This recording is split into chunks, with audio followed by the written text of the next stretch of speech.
దేవుని ప్రియమైన బిడ్డలారా, ప్రభువైన యేసుక్రీస్తు వారి నామంలో మీ అందరికీ నా హృదయపూర్వకమైన వందనాలు చెల్లిస్తున్నాను. ఈ సమయాన్ని దయచేసిన దేవాది దేవునికి కూడా ఎన్నో లెక్కలేనని మహోన్నతమైన స్తుతులు చెల్లినగాక. మరి ఈ యొక్క సమయంలో దేవుని వాక్యాన్ని రక్షణ అనే అంశం మీద, రక్షణ అంటే ఏమిటి, రక్షణ ఎలా పొందాలి, రక్షణ ఎవరు పొందాలి అనే అనేక విషయాలు మనం దేవుని వాక్యాన్ని ధ్యానం చేయబోతున్నాం. దేవుని వాక్యాన్ని ధ్యానించే ముందుగా చిన్న ప్రార్థన చేసుకొని పరిశుద్ధాత్మ సహాయాన్ని తీసుకుందాం.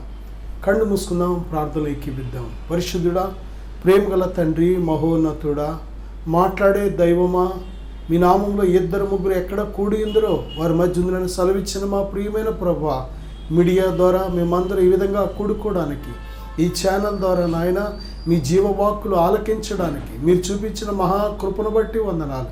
మాతో మాట్లాడండి ప్రభువా, వినే చెవి, గ్రహించే హృదయం ఇప్పుడే మా అందరికీ దయచేయమని యేసుక్రీస్తు వారి నామంలో ప్రార్థిస్తున్నాను తండ్రి, ఆమేన్. ప్రియబిడ్డలారా, ఈరోజు రక్షణ ఎందుకు పొందాలి, రక్షణ ఎవరు పొందాలి, రక్షణ ఎలా పొందగలం అనేక విషయాలు దేవుని మాటలు మనం ధ్యానం చేయబోతున్నాం. బైబిల్ గ్రంథంలో రక్షణ అసలు ఎందుకు పొందాలి అని కానీ మనం చూసినట్లయితే, ప్రియబిడ్డలారా, పరిశుద్ధ దేవుని వాక్య గ్రంథంలో అపొస్తలుల కార్యాలు 17వ అధ్యాయం 30వ వచనంలో కానీ మనం చూసినట్లయితే, మనుషులకు దేవుడు ఆజ్ఞాపిస్తున్నాడని బైబిల్ చెప్తుంది. ఈ భూమి మీద ఉన్న మనుషులకు ఆజ్ఞాపించే శక్తి, అధికారం సమస్త తరములలో సమస్త మానవులకు కూడా రక్షణ పొందమని ఆజ్ఞాపించే అధికారం, సంపూర్ణ అధికారం ఒకే ఒక్క ఆయనకు ఉంది. ఆయన ఎవరంటే మనల్ని సృజించిన సృష్టికర్త అయిన దేవుడు. మనల్ని సృజించిన దేవునికి మాత్రమే నరులారా రక్షణ పొందండి అని ఆయన ఆజ్ఞాపించగలడు. దేవుని అందరి భయభక్తులు కలిగి ఉండమని ఆజ్ఞాపించగలడు. ఇదిగో నా మాటలు వినండి అని ఆజ్ఞాపించగలడు. ఇదిగో నా యొద్దకు రండి అని ఆజ్ఞాపించగలడు. ఆయన తప్ప అంత గొప్ప ఆ పిలుపును పిలవగలిగిన శక్తిమంతులు ఈ లోకంలో ఎవ్వరు లేరు. దేని బిడ్డలారా, ఆయన మనుషులందరికీ కూడా ఆజ్ఞాపించుచున్నాడు. తిమోతి మొదటి పత్రిక 2వ అధ్యాయం 4వ వచనంలో ఆయన మనందరము రక్షణ పొందవలెనని ఇచ్చయించుచున్నాడు. ఇచ్చయించడం అంటే ఆశపడుతున్నాడు. ఆయన ఆశపడుతున్నాడు. మనం రక్షించబడాలనేది దేవుని ఆశ. నీ కుటుంబంలో దేని బిడ్డ, ఒకవేళ నీ భర్త రక్షించబడ్డాడా లేదా అనేది నువ్వు పెద్దగా పట్టించుకోకపోవచ్చు. నీ అత్తమామలు రక్షించబడ్డారా లేదా నువ్వు పెద్దగా పట్టించుకోకపోవచ్చు. నీ భార్య రక్షించబడిందా లేదా నువ్వు పెద్దగా పట్టించుకోకపోవచ్చు. అంతేకాదు, నీ యొక్క బంధువులు, నీ స్నేహితులు, నీ ఇరుగు పొరుగు వారు రక్షించబడ్డారా లేదా అనేది నువ్వు పెద్దగా పట్టించుకోకపోవచ్చు. కానీ దేవునికి ఎంత గొప్ప బాధ్యత అంటే అందరూ రక్షించబడాలి. అందరూ రక్షించబడే వరకు కూడా ఆయన కార్యాలు, ఆత్మ కార్యాలు వారి జీవితాల్లో జరిగిస్తూ ఉండాలి. వారు ఆయన తట్టు తిరిగే వరకు, ఈ భూమి మీద ఆయన ఇచ్చిన ఆయుష్కాలం ఉన్నంతకాలం కూడా, ఆయన దేని బిడ్డలారా ఇచ్చిన ఆయుష్కాలం ఉన్నంత వరకు కూడా భూమి మీద మనకు దేవుడు మన పట్ల కలిగి ఉన్న గొప్ప ప్రేమ, వాత్సల్యతకు నిదర్శనం ఏంటంటే మనల్ని వెతుకుతూ ఉంటాడు ఆయన. లూకా సువార్త 19:10 బైబిల్ చెప్తుంది కదా, ఆయన మనలను నశించిపోయిన మనలను రక్షించడానికి వెతుకుచున్నట్లు బైబిల్ చెప్తుంది. నిజమే. ఎవరు వెతకగలరు దేని బిడ్డలారా? ఎవరైనా బిడ్డలు తప్పిపోతే ఆ బిడ్డల యొక్క తల్లి తండ్రి మాత్రమే వెతుకుతారు. మిగిలిన వారు వెతుకుతారు కానీ అంత బాధ్యతగా వెతకలేకపోవచ్చు. వెతుకుతారు కానీ అంత సిన్సియర్గా వెతకలేకపోవచ్చు. వెతుకుతారు కానీ అంత ఆశతో వెతకలేకపోవచ్చు. వెతుకుతారు కానీ అంత ఖచ్చితంగా వెతకలేకపోవచ్చు. కానీ దేవుడు అంత బాధ్యతగా, అంత ఖచ్చితంగా, అంత ప్రేమతో, అంత పరిశీలనతో దేవుడు వెతుకుచున్నాడు. అంటే ప్రతి మనిషి పట్ల ఆయన కలిగిన ప్రేమను ఒకసారి ఆలోచించేయండి. దేని బిడ్డలారా, మనం నశించిపోవడం దేవునికి ఇష్టం లేదు. మన ఆత్మ మన పాపములను బట్టి, మన అతిక్రమములను బట్టి, మన దోషములను బట్టి, మన అపరాధములను బట్టి నశించిపోయింది. బైబిల్ చెప్పింది, పాపము వలన వచ్చు జీతం మరణం. ఆ మరణం అంటే దేని బిడ్డ, మొదటిది ఆత్మీయ మరణం. దేవునితో మానవుడికున్న సంబంధం తెగిపోవడమే ఆత్మీయ మరణం. రెండవది శరీర మరణం. ఈ లోకంలో 70-80 సంవత్సరాలు బ్రతికిన ఈ శరీరాన్ని విడిచిపెట్టేయాలి, ఇది శారీరక మరణం. మూడవది నిత్య మరణం. అది ఎంత భయంకరమైనదంటే దేని బిడ్డలారా, దేవునిని ఎరుగకుండా, మరి దేవునిని తెలుసుకోకుండా ఒక వ్యక్తి దేవునితో సమాధాన పడకుండా, దేవునితో సంబంధం లేకుండా ఈ యాత్ర ముగించినట్లయితే, అంటే చనిపోయినట్లయితే, ఆ వ్యక్తి ఆత్మ ఎక్కడికి వెళుతో తెలుసా? ధనవంతుడు చనిపోయి పాతి పెట్టబడి తన ఆత్మ పాతాళానికి వెళ్ళిపోయిందని బైబిల్ చెప్తుంది. పాతాళం ఎంత వేదన కలిగిందో, పాతాళం ఎంత భయంకరమైనదో, అది ఎంత ఏడుపుతో ఉన్నదో ప్రిబిడ. అక్కడ మనం ఎంత రోధించినా, పాతాళంలో ఎంత రోధించినా, ఎంత ఏడ్చినా, ఎంత బ్రతిమిలాడినా ఇక తప్పించుకోవడానికి వీలు లేని స్థలం అది. నా సహోదరుడా, నా సహోదరి, నేడు అనబడే సమయం ఉన్నప్పుడే దేవునిని వెతికే వారిగా మనం ఉంటే ధన్యులం. దేవుడు మనకు సమీపంగా ఉన్నప్పుడే మనం దేవుని వెతికే వారిగా ఉంటే ధన్యులం. ఆయన రాజ్యమును, నీతిని మొదట వెతకుడి అంటే ముందు దేవునిని వెతకాలి, దేవుడిచ్చే నీతిని వెతకాలి, దేవుడిచ్చే జీవాన్ని వెతకాలి, దేవుడు చూపించే మార్గాన్ని వెతకాలి. ప్రియుడా, ఈ లోకం ఏదో ఒక్కరోజు మనం విడిచిపెడతాం. ఎంత గొప్ప ధనవంతుడు అయినా, బలవంతుడు అయినా, తెలివితేటలు కలిగిన వాడు అయినా, ఎంత గొప్ప పేరు ప్రఖ్యాతులు కలిగిన వాడు అయినా, ఎంత జ్ఞానవంతుడు అయినా, ఎంత దేని బిడ్డ ఈ లోకంలో పాటగాడు అయినా, ఆటగాడు అయినా, ఎటువంటి వ్యక్తి అయినా సరే ఏదో ఒక రోజు ఈ లోకం విడిచిపెట్టేయాలి. ఈ లోకం విడిచిపెడితే ఎక్కడికి నీ ప్రయాణం? నా సహోదరుడా, సహోదరి, ఎక్కడికి నీ ప్రయాణం? ఈ భూమి మీద నేడు అనబడే సమయం ఉన్నప్పుడే మనం సత్యాన్ని తెలుసుకోకపోతే, ఎక్కడికో మన ప్రయాణం తెలియకుండానే మన యాత్ర ముగించినట్లయితే మనంత దురదృష్టవంతులు ఎవరు ఉండరు. మనం బస్సు ఎక్కామంటే ఎక్కడికి వెళ్ళాలో మనకు తెలియాలి. బస్ కండక్టర్ అడుగుతాడు, ఎక్కడికి అని అడుగుతాడు, టికెట్ ఎక్కడికి ఇమ్మంటావు అని అడుగుతాడు. ఆ టైంలో మనం చెప్పాలి, దేని బిడ్డ ఏ బస్సు ఎక్కాలి, లేక ఎక్కడికి వెళుతున్నాం, మన ప్రయాణం ఎక్కడ దిగాలి, ఈ జ్ఞానం అనేది మనకు లేకపోతే మనం బస్సు ఎక్కితే చాలా ఇబ్బంది పడతాం. ట్రైన్ ఎక్కామంటే ఎటువైపు వెళ్ళే ట్రైన్ ఎక్కాలి, మనం ఎక్కడికి వెళ్ళాలి అసలు అనేది ఈ జ్ఞానం లేకపోతే మన ప్రయాణం చాలా ఇబ్బంది పడతాం. ఈ భూమి మీద మన ఆయుష్కాలం కూడా అంతే.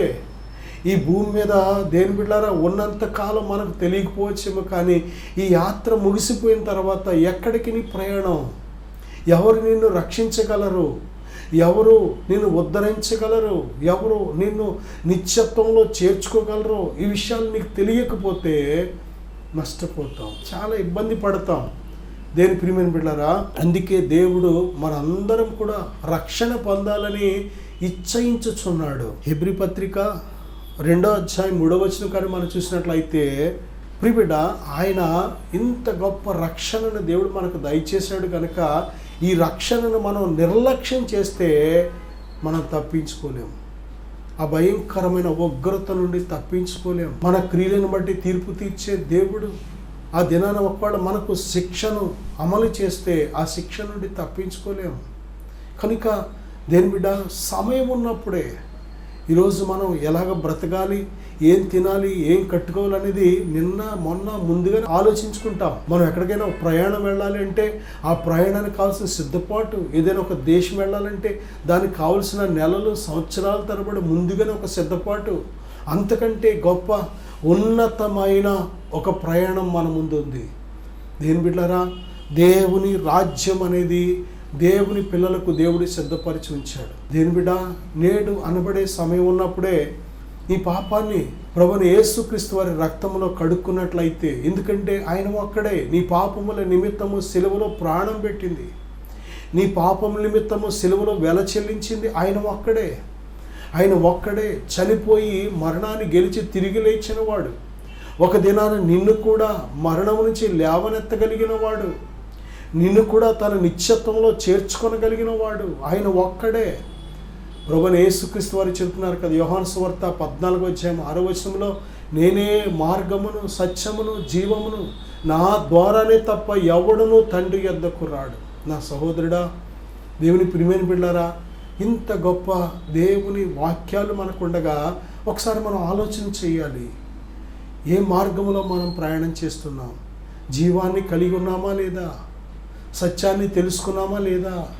ఈ విషయాన్ని ఒకసారి పరిశీలన చేసుకోవాలి మనం. పేతురు 2వ పత్రిక 3వ అధ్యాయం 15వ వచనం, అలాగే పేతురు 2వ పత్రిక 3:9 కూడా మనం చూసినట్లయితే ఆయన దీర్ఘశాంతము రక్షణార్థమైనదని మనం తెలుసుకోవాలి. దేవుడు మన పట్ల ఎంత దీర్ఘశాంతం చూపెడుతున్నాడో. దుష్టుడు తన దుష్టత్వాన్ని బట్టి నశించిపోవడం దేవునికి ఇష్టం లేదు. పాపులు తమ పాపములు బట్టి నశించిపోవడం దేవునికి ఇష్టం లేదు. దేని బిడ్డలారా, అవిశ్వాసులు వారి అవిశ్వాసాన్ని బట్టి నశించిపోవడం దేవునికి ఇష్టం లేదు. భక్తిహీనులు తమ భక్తిహీనతను బట్టి నశించిపోవడం దేవునికి ఇష్టం లేదు. దుష్టులు తమ దుష్టత్వాన్ని బట్టి నశించిపోవడం దేవునికి ఇష్టం లేదు. ప్రియబిడ్డ, ఏ నరుడు కూడా నశించిపోవడం దేవునికి ఇష్టం లేదు. అందరూ అంతటా రక్షించబడాలనేది దేవుని మహోన్నతమైన ప్రణాళిక. అందుకే ఈరోజు దేవుడు మనలను ఓర్చుకుంటున్నాడు. దీర్ఘశాంతంతో మన పట్ల ఆయన చాలా ఓపికను చూపెడుతున్నాడు. దీని బిడ్డారా, ఏ నరుడు కూడా నశించిపోవడం దేవునికి ఇష్టం లేక, ప్రియబిడ్డ, మనకు ప్రతిరోజు కూడా క్రొత్త అవకాశాలు ఇస్తూ ఆయుష్ పొడిగిస్తూ దేవుడు చాలాసార్లు మన యొక్క అవిధేయతను బట్టి మనం ఏనాడు నశించిపోవాలి, మన తిరుగుబాటును బట్టి ఏనాడు నశించిపోవాలి. దేవుని యొక్క దీర్ఘశాంతం మనం చాలాసార్లు తేలికగా చులకనగా చూస్తూ ఉంటాం. దేవుని యొక్క దీర్ఘశాంతం, దేవుని యొక్క ఓర్పు, దేవుని యొక్క క్షమించే స్వభావం మనం చాలాసార్లు ఎలా చూస్తూ ఉంటామంటే దేవునిని తక్కువ వానిగా చూస్తూ ఉంటాం. దేవుడు మన పట్ల చూపిస్తున్న దీర్ఘశాంతాన్ని పొరపాటు పడుతూ ఉంటాం. దేవుడు ఎంత శక్తిమంతుడో, మన క్రియలను బట్టి మనకు తీర్పు తీర్చే దేవుడు. అందుకే దేని బిడ్డారా, ఆయన దీర్ఘశాంతాన్ని అలసుగా తీసుకోకుండా ఈ రక్షణ మనం పొందాలి. ప్రభు చెప్తున్నారు కదా, యెషయా గ్రంథం 45వ అధ్యాయం 22వ వచనం కానీ మనం చూసినట్లయితే, దేవుడను నేనే, మరి ఏ దేవుడును లేడు. నా సహోదరుడు, ఒకసారి ఆలోచన చేయి. దేవుడు ఆత్మయే ఉన్నాడు. ఈ సమస్త భూమి ఆకాశాన్ని సమస్తాన్ని సృజించిన దేవుడు ఆత్మయైన దేవుడు. ప్రియబిడ్డ, ఆ యొక్క దేవుడు భూమి మీద సమస్త మానవులు కూడా ఆయన ప్రేమను తెలుసుకోవాలని ఆశపడుతున్నాడు. ఆయన ప్రేమాస్వరూపి, ఆయన మంచివాడు, ఆయన మంచితనం తెలుసుకోవాలని ఆశపడుతున్నాడు. ఆయన గొప్పవాడు, ఆయన గొప్పతనం తెలుసుకోవాలని ఆశపడుతున్నాడు. ఆయన జ్ఞానవంతుడు, ఆయన జ్ఞానం తెలుసుకోవాలని ఆశపడుతున్నాడు. ఆయన క్షమించుటకు సిద్ధమైన మనసు గలవాడు. ఆ యొక్క క్షమాపణ మనకు దయచేయాలని ఆశపడుతున్నాడు. ప్రియబిడ్డ, అపొస్తలుల కార్యాలు 2వ అధ్యాయం 38వ వచనంలో, ప్రియబిడ్డ, రక్షణ పొంది మనము ఆయన పరిశుద్ధాత్మను పొందుకోవాలని ఆశపడుతున్నాడు. రక్షణ అంటే మన పాపముల నుండి మనకు విడుదల, పాప క్షమాపణ నిమిత్తము మనం పొందుతున్నదే నిజమైన రక్షణ. ప్రియబిడ్డ, ఎప్పుడైతే పాప క్షమాపణ నిమిత్తము నీవు రక్షించబడతావో, నీటి బాప్తిసం చేత నువ్వు రక్షించబడతావో, ప్రియబిడ్డ, దేవుడు తన పరిశుద్ధాత్మని సంచకరువును దేవుడు ఉచితముగా నీలో ముద్రిస్తున్నాడు. పరిశుద్ధాత్మ లేకపోతే నువ్వు దేవుని సంబంధించిన వ్యక్తివి కాదు. పరిశుద్ధాత్మ కలిగిన వాడే ఆత్మ సంబంధి. పరిశుద్ధాత్మ చేత ఎందరు నడిపించబడతారో వారే దేవుని కుమారులు, కుమార్తెలు. దేవుని ఆత్మ సహాయం నీకు లేకపోతే శరీరాన్ని జయించలేవు, శరీర సంబంధమైన క్రియలను జయించలేవు, లోకములో ఉండే వాటిని జయించలేవు, పాపాన్ని జయించలేవు, శత్రువైన సాతాన్ని జయించలేవు. దేవునికి తెలుసు. అందుకే నేను తండ్రిని వేడుకొందును, మీ యొద్ద ఎల్లప్పుడూ ఉండుటకై ఆయన వేరొక ఆదరణకర్తను మీ యొద్దకు పంపించును అని ప్రభు స్పష్టంగా చెప్తున్నారు. వేరొక ఆదరణకర్త, ప్రియబిడ్డ, పరిశుద్ధ ఆత్మను దేవుడు మనకు వాగ్దానం చేశాడు. మనంతట మనం ఆయనను పొందుకోలేము. మనంతట మనం ఆయనను మనలోకి ఆహ్వానించిన ఆయన రారు. కానీ ఆయనే ఇష్టపడి మనలోకి రావాలని మనలో నివాసం చేసి మనకు నిత్యము సహాయకుడిగా ఉండాలని ఆశపడుతున్నాడు. పరిశుద్ధాత్మను పొందాలంటే ఒక వ్యక్తి రక్షణ పొందాలి. యాకోబు రాసిన పత్రిక 1వ అధ్యాయం 4వ వచనంలో, యాకోబు రాసిన పత్రిక 1వ అధ్యాయం 14వ వచనంలో, రేపు ఏమి సంభవించినో మీకు తెలియదు, కొంతసేపు కనబడి అంతలో మాయమైపోయే ఆవిరి వంటి వారం మనం కనుక రేపు ఏమి సంభవించినో మనకు తెలియదు. మానవుడు నెలలకు, సంవత్సరాలకు సరిపడగా, దశాబ్దాలకు, శతాబ్దాలకు సరిపడగా ప్లానింగ్ చేస్తూ ఉంటాడు. కానీ మరుసటి రోజు ఏమి జరుగుతుందో ఆ మనిషికి తెలియదు. దేని బిడ్డారా, మనిషికున్న జ్ఞానాన్ని బట్టి, మనిషికున్న సామర్థ్యాన్ని బట్టి, మనిషికున్న అనేక రకాల తలాంతులను బట్టి, ఎంతో జ్ఞానాన్ని బట్టి నెలలకు, సంవత్సరాలకు, శతాబ్దాలకు, దశాబ్దాలకు సరిపడగా ప్లానింగ్ చేస్తూ ఉంటాడు. కానీ రేపు ఏమి జరుగుద్దో వాడికి తెలియదు. రేపు ఏమి సంభవించునో మనకు తెలియదు. రేపు ఏమి జరుగుద్దో ఎవ్వరికీ తెలియదు. రక్షణ పొందాలి అని, ఎందుకు పొందాలి అని ఒకసారి మనం పరిశీలన చేసుకుంటే రేపు ఏమి జరుగుద్దో మనకు తెలియదు కనుక రక్షణ పొందాలి. ప్రియబిడ్డలారా, మత్తయి సువార్త 4:17 పరలోక రాజ్యము సమీపించి ఉన్నది. పరలోక రాజ్యము సమీపించడం అంటే ఏమిటి? ఈ భూలోకానికి సమయం ముగుస్తుంది. ప్రభువైన యేసుక్రీస్తు వారి రాకడ సమీపంలో ఉంది. ఆయన యందు విశ్వసించిన ప్రతి ఒక్కరిని ఆది నుంచి ఇప్పటి వరకు, దేని బిడ్డలారా, ఆదాము మొదలుకొని ఇప్పటి వరకు భూమి మీద సమస్త మానవులలో అందరూ ఆయన యందు విశ్వాసం ఉంచి బ్రతికారు, భయభక్తులు కలిగి బ్రతికారు, నీతిమంతులుగా బ్రతికారు, ఆయనను బట్టి బ్రతికారు. వారందరినీ కూడా తీసుకువెళ్ళడానికి ప్రభు అతి త్వరలో రాబోతున్నారు. దేవుని రాకడ ఎప్పుడో తెలీదు. దొంగ వలె అకస్మాత్తుగా మనం అనుకొనని గడియలో దొంగ ఎలాగైతే వస్తాడో అలాగే మనం ఊహించని గడియలో ప్రభు రాబోతున్నారు. నువ్వు సిద్ధంగా ఉంటే రక్షించబడి నువ్వు ధన్యుడువు, ధన్యురాలవు. ఆయన రాకడని ఎదుర్కోగలుగుతావు. ఆయన రాకడలో ఎత్తబడగలుగుతావు. ఒకవేళ అలా కాకుండా ఇంకా నిర్లక్ష్యం చేసినట్లయితే, ఇంకా సమయం చాలా ఉందలే అనుకుంటూ నిర్లక్ష్యం చేసినట్లయితే, దేని బిడ్డలారా, మోసపోతావు, నష్టపోతావు. ధనవంతుడు ఈ విధంగానే ఆలోచన చేశాడు. తనకు ఏ కొదువా లేదు. భూమి మీద ధనవంతుడుకు ప్రతిరోజు బహుగా సుఖపడ్డాడే కానీ దేవుని కోసం నీతిగా బ్రతకడానికి కష్టపడలేదు, పరిశుద్ధంగా బ్రతకడానికి కష్టపడలేదు, దేవుని యందు భయభక్తులు కలిగి బ్రతకడానికి కష్టపడలేదు, దేవుని కోసం సాక్షిగా బ్రతకడానికి కష్టపడలేదు, ఏమాత్రం కూడా దేవుని యందు విశ్వాసము కలిగి కష్టపడలేదు. ప్రతిరోజు సుఖపడ్డాడు. సుఖం అంటే తిని పడుకోవడమే కాదు ప్రియబిడ్డలారా, తనకి కష్టం కలిగించే ఏ భక్తి, ఏ యొక్క విశ్వాసం, ఏ ప్రార్థన ఏమీ లేదు. నిజమే, నీతిమంతులుగా బ్రతికితే శ్రమలు వస్తాయి. దేవుని యందు భయభక్తులు కలిగి బ్రతికితే శ్రమలు వస్తాయి. విశ్వాసంతో బ్రతికితే తప్పనిసరిగా విశ్వాసానికి పరీక్షలు వస్తాయి. పరిశుద్ధులుగా బ్రతికితే తప్పనిసరిగా శోధనలు వస్తాయి. దేని బిడ్డలారా, ధనవంతుడు ఈ భూమి మీద ఎంత బ్రతికినా చివరికే తన జీవితం విషాదంతో ముగిసిపోయింది. విషాదం అంటే ఈ లోకాన్ని విడిచిపెట్టిన మరుక్షణమే నిత్యమైన విషాదాన్ని ఎదుర్కోవలసి వచ్చింది. ఇక నిత్యము కాలుతూనే ఉంటాడు, వేదన పడుతూనే ఉంటాడు, ఏడుస్తూనే ఉంటాడు, తిట్టుకుంటూనే ఉంటాడు, శపించుకుంటూనే ఉంటాడు. మరణం అక్కడ ఇక ఉండదు. అదే మరణం. ఆ వేదన కలిగిన స్థలములో అనుభవించే ఆ శిక్షే మరణం. దేని బిడ్డలారా, అక్కడ అగ్ని ఆరదు, పురుగు చావదు, ఆత్మకి ఇక చావు ఉండదు. అక్కడ నిత్యము కూడా యాతన పడాలి, వేదన పడాలి, బాధ నొప్పి అనుభవించాలి. ఇక్కడ కొద్దిసేపే మనం దేవుని కోసం నమ్మకస్తులుగా ఉంటే, ఇక్కడ కొద్దిసేపు దేవుని కోసం కష్టమైన నష్టమైన దేవుని కోసం బ్రతకడానికి మనము కానీ నిలబడితే రేపొద్దున నిత్యము సుఖపడతాం. దేవుని రాజ్యంలో నిత్యము నెమ్మది కలిగి మనం బ్రతుకుతాం.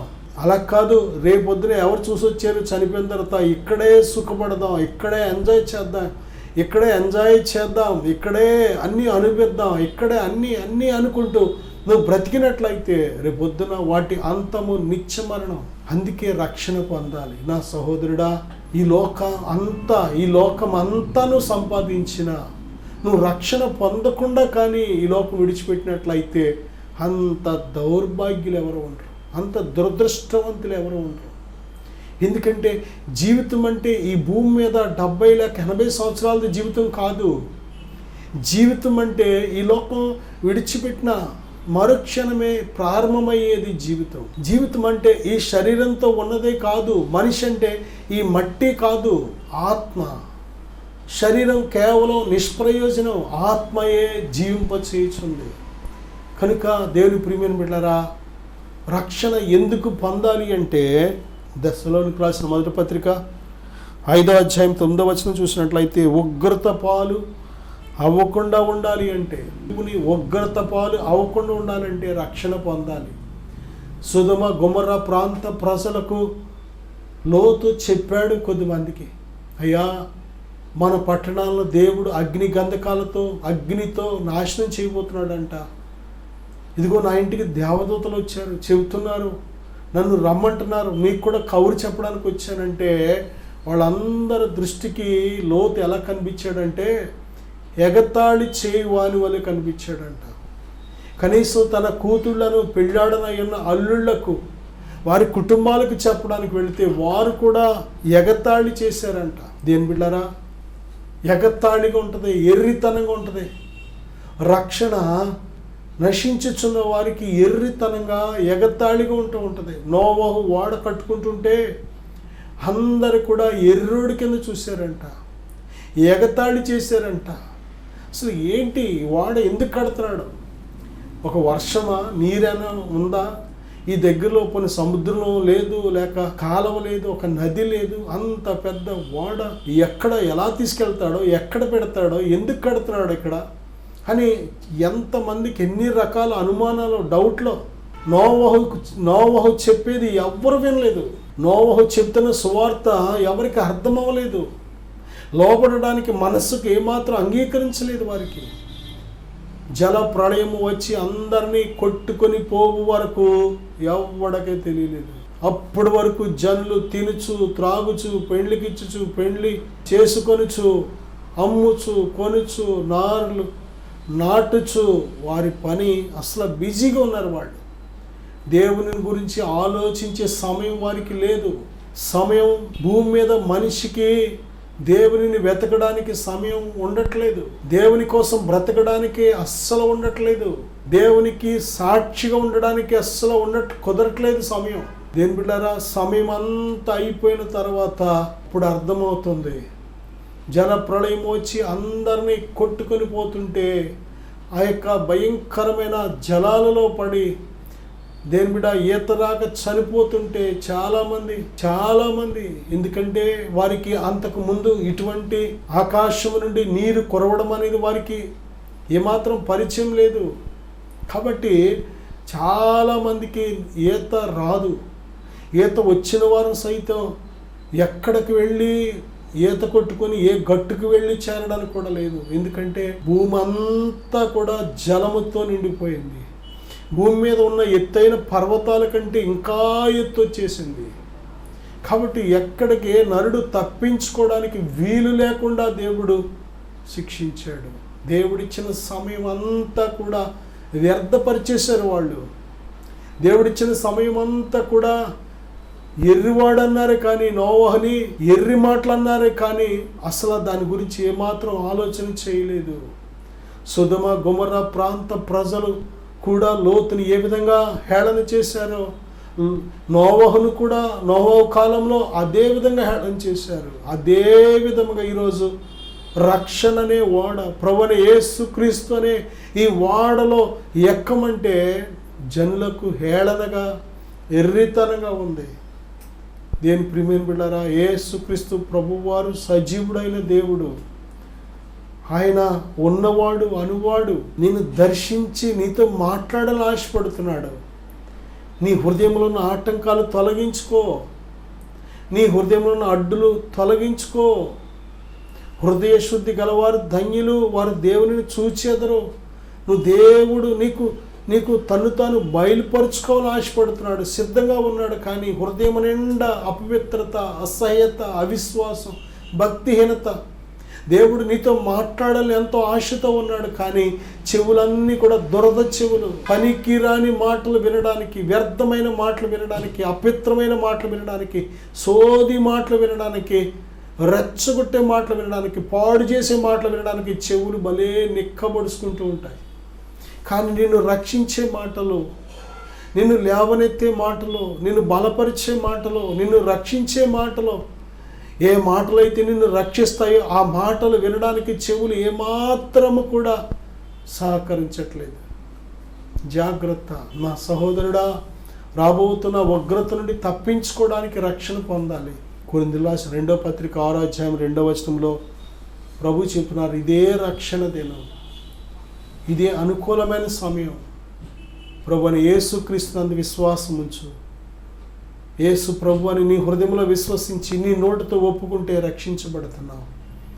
నేను మీకోసం ప్రార్థన చేస్తాను. దేవుని ప్రియమైన బిడ్డలారా, విశ్వాసంతో కళ్ళు మూసుకొని ఏకీపిద్దాం. పరిశుద్ధుడా, ఘనమైన తండ్రి, ఇప్పుడే బిడ్డలను దర్శించు నాయన. మాట్లాడండి ప్రభువా, వినే చెవి, గ్రహించే హృదయం దయచే నాయన. వారి హృదయాలు తెరవండి. మీరే దైవమని, మార్గము, సత్యము, జీవమని వారు తెలుసుకునేటకు సహాయం దయచే తండ్రి. అయ్యా, నెమ్మది లేక అల్లాడుతున్నారు. నెమ్మది ఇచ్చేది మీరు ఒక్కరే నాయన. అయ్యా, మా హృదయాలకు నెమ్మది ఇచ్చేది మీరు ఒక్కరే. మా హృదయాలు ఎదుర్కొంటున్న ప్రతి భారం నుంచి విడిపించగలిగిన వారు మీరు ఒక్కరే. మా యేసయ్యా, ఎవరు ఏ భారము చేత నలిగిపోతున్నారో విడిపించు తండ్రి. వారి అవిధేయతను దయతో క్షమించయ్యా. వారి భక్తిహీనతను దయతో క్షమించు ప్రభువా. నెమ్మదితో నింపు నాయన. వారి ఆత్మకు రక్షణ దయచే తండ్రి. మాట్లాడండి ప్రభువా. ఈ ప్రార్థన ఏకీపిస్తున్న ప్రతి బిడ్డను మీ నామానికి సాక్షులుగా సిద్ధపరచమని యేసుక్రీస్తు నామములో ప్రార్థిస్తున్నాను తండ్రి. ఆమేన్. God bless you.